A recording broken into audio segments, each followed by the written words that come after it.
షోడశోపచారములంటే మీరు ఒక్కసారి జాగ్రత్తగా అర్థం చేసుకోండి, మీకు అర్థమైపోతుంది.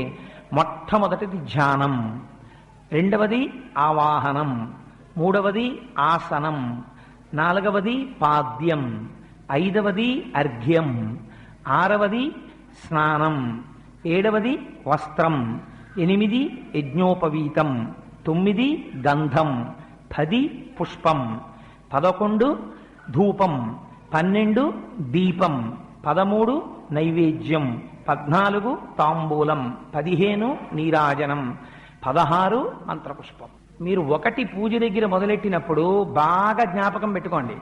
మీరు పూజ పూర్వాంగంలో ప్రారంభం చేసినప్పుడు అక్కడ ఉన్నవాడు భగవానుడు, నేను ఆరాధకుణ్ణి అని మొదలు పెడతారు.